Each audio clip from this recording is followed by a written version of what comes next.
Assalamualaikum warahmatullahi wabarakatuh. Bismillahirrahmanirrahim.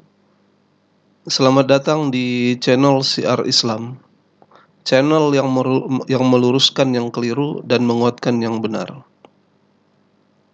Di Natal 2025 ini tinggal hitungan hari. Namun sebuah pembahasan sensitif justru mencuat nih di kalangan saudara-saudara kita Kristen.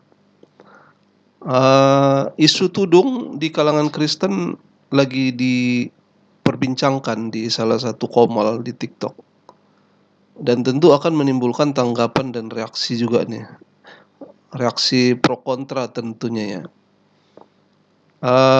Lalu apa yang sebenarnya dibahas dan diperbincangkan? Kita akan reaction juga nanti videonya dan ulas bersama-sama. Di video ini kita akan dapat pelajaran berharga. Seperti apa sebenarnya tudung itu di kalangan Kristen. Langsung aja kita lihat ya videonya.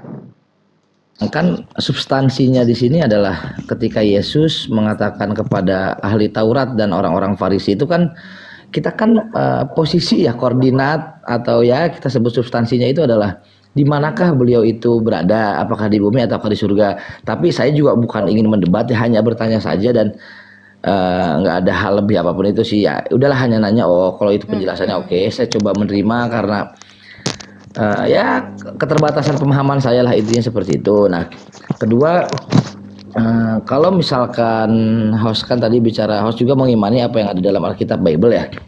Boleh nggak aku minta host juga menjelaskan apa sih maksud daripada 1 Korintus pasal 11 ayat 6? Coba kita cek ya, 1 Korintus pasal 11 ayat 6 ya. 1 Korintus pasal 11 ayat 6. Coba kita lihat. Ini translatean terbaru ya, TB 1974. Sebab jika perempuan tidak mau menudungi kepalanya, maka haruslah ia juga menggunting rambutnya. Tetapi jika bagi perempuan adalah penghinaan bahwa rambutnya digunting atau dicukur, maka haruslah ia menudungi kepalanya. Ini kita cek ini. Nah, jadi ini penjelasannya nih, menudungi itu seperti apa. Pada zaman Paulus, wanita menudungi kepalanya untuk menunjukkan kesopanan dan sikap tunduk kepada suaminya, dan demi menyatakan martabatnya. Tudung itu mengandung arti bahwa ia harus dihormati dan dihargai sebagai seorang wanita. Tanpa tudung, ia tidak memiliki martabat. Kaum pria tidak menghormati wanita yang tidak memakai tudung, karena mereka mereka seolah-olah memamerkan dirinya di depan umum secara memalukan. Demikianlah tudung itu berfungsi sebagai suatu tanda harga diri dan kemuliaan kewanitaannya, sebagaimana ini di sini ada Allah juga nih, sebagaimana Allah telah menciptakannya.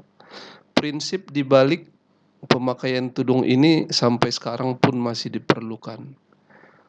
Ini harusnya nih wanita Kristen juga harusnya bertudung ya. Bertudung itu berkerudung bukan sih? Ya kita serahkan sama orang-orang saudara kita nanti Kristen ya, menjelaskan sebenarnya tudung itu seperti apa, sama nggak sama yang di Islam itu, kerudung gitu ya, maksudnya.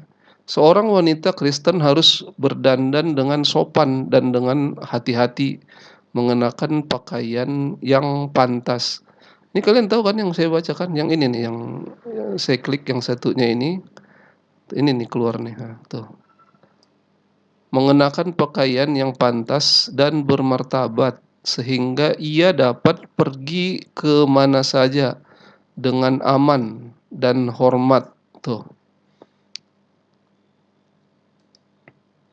Nih. Dengan aman dan hormat. Ketika seorang wanita berdandan dengan sopan dan pantas bagi kemuliaan Allah, dia mempertinggi tingkat martabat dan kelayakannya sendiri yang telah dikaruniakan oleh Allah. Nah itu ya. Jadi wanita-wanita Kristen juga harusnya bertudung nih. Kalau dari isi ayat apa nih? 1 Korintus 11 nomor 6 ini. Ya. Kita lanjut ya.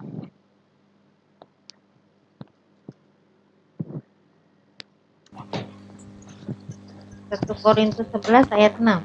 Bentar ya. Siap, host. 11 ayat 6.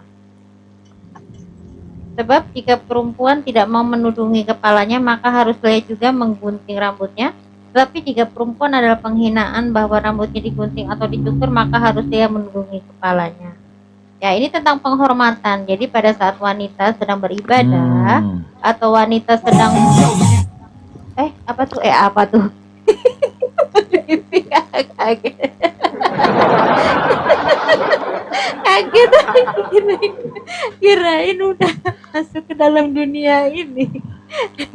Ya, jadi di sini pada saat beribadah ya. Jadi Paulus waktu itu sedang sedang khotbah, memperingati ya bahwa untuk wanita yang pada saat beribadah atau pada saat sedang memuji dan memuliakan harus menudungi kepalanya sebagai wanita untuk sebagai penghormatan. Itu dari Paulus. Harus itu berarti wajib ya, host ya? Harus lah, makanya harus menudungi kepalanya. Iya. Jelas ya. Mereka juga mengakui wajib ya.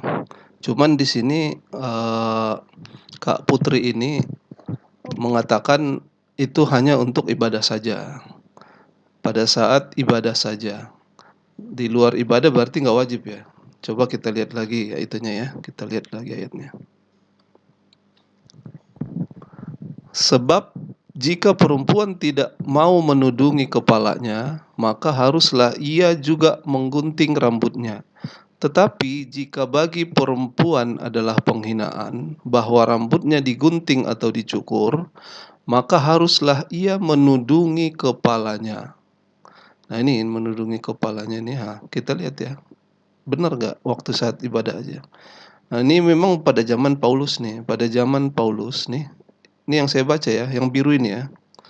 Pada zaman Paulus, wanita menudungi kepalanya untuk menunjukkan kesopanan. Benar tadi yang beliau bilang, kesopanan dan sikap tunduk kepada suaminya dan demi menyatakan martabatnya.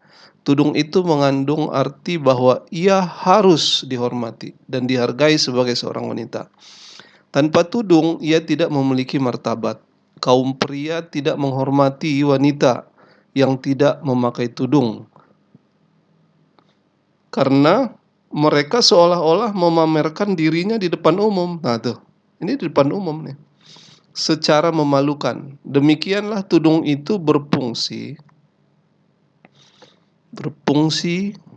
sebagai suatu tanda harga diri dan kemuliaan kewanitaannya, sebagaimana Allah telah menciptakannya. Nah ini prinsipnya nih. Prinsip di balik pemakaian tudung ini sampai sekarang pun masih diperlukan. Seorang wanita Kristen harus berdandan dengan sopan dan dengan hati-hati, mengenakan pakaian yang pantas dan bermartabat sehingga ia dapat pergi kemana saja nih, pergi kemana saja dengan aman dan hormat. Ketika seorang wanita berdandan dengan sopan dan pantas bagi kemuliaan Allah, dia mempertinggi tingkat martabat dan kelayakannya sendiri yang telah dikaruniakan oleh Allah. Ya gitu ya. Ya silakan teman-teman menilainya ya. Ya harus itu wajib berarti. Nah, berarti setiap perempuan yang memang bernubuat tuh berarti yang ya misalkan nih contoh nih perumpamaan dong ya kembali lagi sih kita nafsi-nafsi ya. Misalkan kayak hostnya lagi bernubuat, Ya, lagi itu menyampaikan kan itu sebagai tanda wibawa. firman-firman Allah. Ya. Oh, begitu. Siap. Jadi yang perhatikan dulu.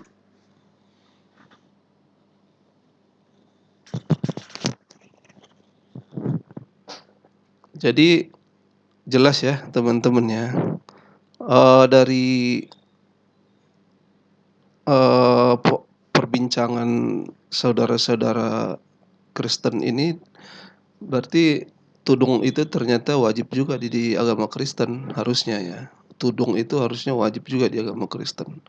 Cuman tudung yang seperti apa yang dimaksud di dalam 1 Korintus 11, nomor 6 tadi itu ya, itu teman-teman Kristen lah yang lebih paham ya.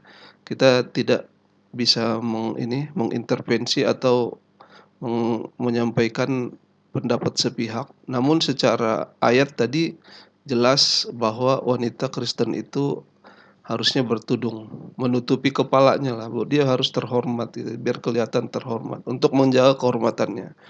Dan itu berfungsi untuk menjaga kehormatannya juga di depan suaminya, gitu ya teman-teman ya. Jadi tudung itu apapun bentuknya, mau gimana, mau kupluk, mau apa, mau topi, mau apa, intinya tudung itu juga ternyata ada di Kristen. Silakan teman-teman menilai sendiri, mudah-mudahan ini bermanfaat ya. Jangan lupa di-subscribe, like, share videonya ini, jika dianggap bermanfaat silakan di-share. Mudah-mudahan kami juga bisa menyampaikan konten-konten yang lebih bermanfaat lagi, lebih baik lagi, dengan kualitas yang lebih baik lagi, untuk bahan kita belajar bersama. Demikian ya teman-teman ya. Terima kasih sudah menyaksikan.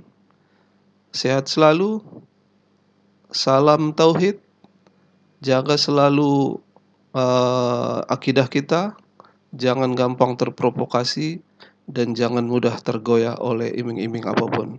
Wassalamualaikum warahmatullahi wabarakatuh.